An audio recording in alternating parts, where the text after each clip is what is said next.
Astro time యోగం భోగం కార్యక్రమానికి స్వాగతం. మీ అందరికీ నమస్కారం. ముఖ్యంగా ఈరోజు ఏంటంటే లక్ష్మీనారాయణ యోగం గురించి చెప్పబోతున్నాను.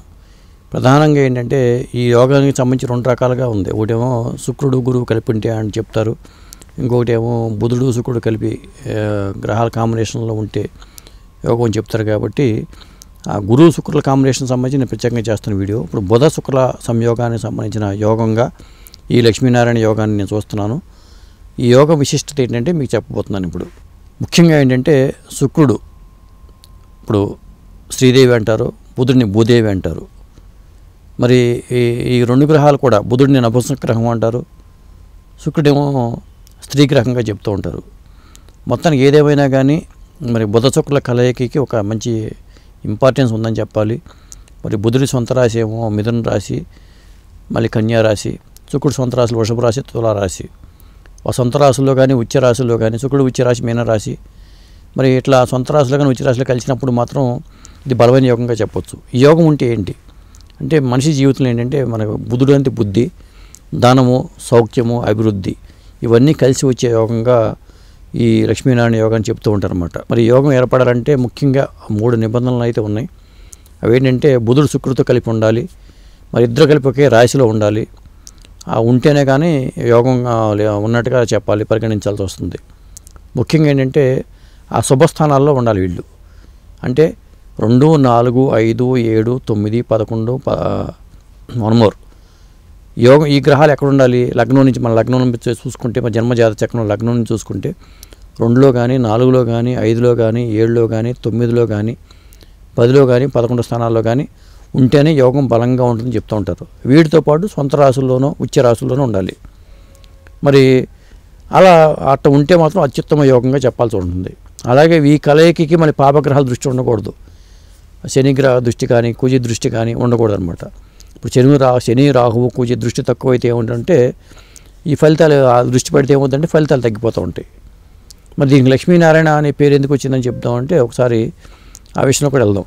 ఇప్పుడు శుక్రుడు అంటే లక్ష్మీతత్వం అని చెప్తున్నాము. సంపద, సౌఖ్యము, కళ, ప్రేమ ఇవన్నీ శుక్రుడి కారకత్వాలు. బుధుడు అంటే నారాయణ తత్వం అని చెప్తూ ఉంటారు. బుద్ధి, వ్యాపార నైపుణ్యము కానీ, మాట చాతుర్యం కానీ ఇవన్నీ కూడా బుధుడికి సంబంధించిన కారకత్వాలు. మరి ఇది ఈ రెండు కలిస్తే ఎట్లా ఉంటుంది? ధనం కలిసినా, బుద్ధి కలిసినా ఈ రెండింటికి శ్రేయోదాయకంగా అని చెప్పాలి కదా. అందుకనే దీనికి లక్ష్మీనారాయణ యోగం అనే పేరు వచ్చిందని చెప్పొచ్చు.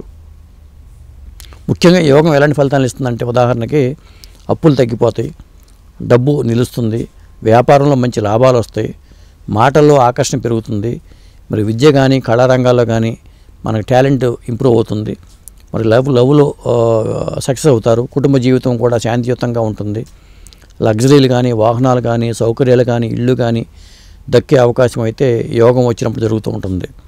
మరి సంపద కూడా నిలకడగా ఉంటుంది యోగం ఉంటే. మరి అవకాశాలు కూడా స్వయంగా వస్తాయి, అవే వెతుక్కుంటూ వస్తాయి. మరి వీళ్ళకి సంపాదించే గుణం కూడా ఎక్కువగా ఉంటుంది, నిలుపుకునే సామర్థ్యం ఉంటుంది. ఈ రెండింటిని వాళ్ళు పొందే అవకాశం ఉంటుంది. ముఖ్యంగా ఏంటంటే యోగం ఎప్పుడు యోగిస్తుంది అనుకున్నప్పుడు బుధ దశ కానీ శుక్రదశ కానీ రావాలి, లేకపోతే బుధ శుక్ర అంతర్దశలు ఉంటే ఆ టైంలో వీళ్ళకి అది కలిసి వచ్చే యోగంగా చెప్పొచ్చు. ప్రధానంగా ఏ రాశుల వరకు ఎక్కువ ఫలితాలు ఇస్తుందనే విషయానికి వచ్చేసరికి వృషభ రాశి వాళ్ళు కానీ, మిథున రాశి వాళ్ళు కానీ, కన్యా రాశి వాళ్ళు కానీ, తులారాశి వాళ్ళు కానీ, మకర రాశి వాళ్ళు కానీ, లగ్నాలకు కానీ ఇది ప్రత్యేక శుభయోగంగా చెప్పాల్సి ఉంటుంది. అంటే స్వస్థానాలు కానీ ఉచ్చ రాశులు కానీ దీంట్లో ఉన్నాయని గమనించవచ్చు మీరు. అలాగే ముఖ్యంగా వాణిజ్య వ్యాపారాలు కానీ, ఆర్థిక లావాదేవీల విషయంలో కానీ, అకౌంటింగ్లో కానీ, రియల్ ఎస్టేట్లో కానీ, అడ్వర్టైజింగ్లో కానీ, సినిమా రంగం కానీ, పత్రికా రంగం కానీ, కళారంగంలో కానీ మంచి ఫలితాలు అయితే ఈ యోగం వల్ల వస్తాయని చెప్పొచ్చు.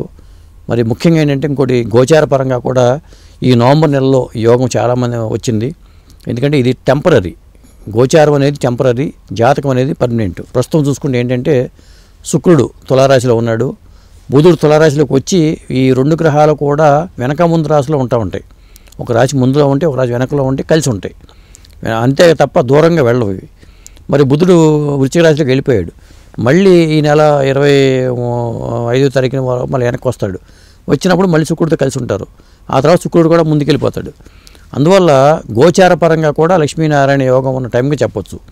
ఈ గోచారం చూసేటప్పుడు ఏంటంటే నేను చెప్పిన ఇందాక లగ్నాలు బట్టి చెప్పిన వాటిని రాసులుగా మార్చుకుంటే మీకు గోచార ఫలితం అనేది కనిపిస్తుంది. ముఖ్యంగా ఏంటంటే ఈ నెలలో గ్రహస్థితులు మారిపోవడం వల్ల ముఖ్యమైన యోగాలు చాలామందికి వస్తున్నాయి. కొంతమందికి గజకేసరి యోగం వస్తుంది, కొంతమందికి ఏమో ఈ లక్ష్మీనారాయణ యోగం వస్తుంది. మొత్తానికి రేరుగా వచ్చే యోగం, మంచి రాశిలో ఉన్నప్పుడు వచ్చే యోగంగా చెప్పొచ్చు అనమాట. ముఖ్యంగా ఏంటంటే ఈ లక్ష్మీనారాయణ యోగం వల్ల ఒక 4 రాశుల వాళ్ళు ఎక్కువ బెనిఫిట్ పొందుతున్నారనేది మన పండితులు చెప్తున్నారు. జనరల్గా కూడా ఆ గ్రహస్థితులు అలాగే ఉన్నాయి.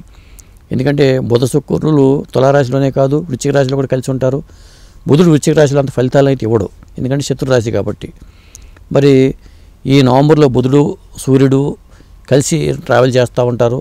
అలాగే మరి వీటితో పాటు శుక్రుడు కూడా వాడితో కలిసి ముందుకెళ్తూ ఉంటారు. కాబట్టి మొత్తం బలంగా ఈ లక్ష్మీనారాయణ యోగం అయితే ఈ నవంబర్ నెలలో ఉందని చెప్పొచ్చు. ముఖ్యంగా ఏంటంటే ఆర్థికంగా కానీ, వృత్తిపరంగా కానీ, కుటుంబ విషయాల్లో కానీ, ఎడ్యుకేషన్ పరంగా కానీ మంచి ఫలితాలను ఈ లక్ష్మీనారాయణ యోగం ఇస్తుంది. ముఖ్యంగా ఏంటంటే కుంభరాశి వాళ్ళకి, తులారాశి వాళ్ళకి, మకర రాశి వాళ్ళకి, మీనరాశి వాళ్ళకి మాత్రం చాలా అనుకూలంగా ఉంటుందని చెప్పొచ్చు. కాబట్టి నేనేంటంటే ప్రధానంగా లగ్నంలో ఏర్పడే యోగం గురించి చెప్పాను, గోచారంలో ఏర్పడే యోగం గురించి చెప్పాను. అటు పక్కన ఏ రాశుల వాళ్ళకి ఉపయోగం, ఇటు పక్క ఏ రాశుల వాళ్ళకి ఉపయోగం అని చెప్పాను. కాబట్టి ఈ లక్ష్మీనారాయణ యోగానికి సంబంధించిన డీటెయిల్ వీడియో కూడా మీకు ముందు నా యాస్ట్రో టైంలో వస్తూ ఉంటే గమనించగలరు. థ్యాంక్ యూ అండి. మరో అంశంతో మరి కలుద్దాం.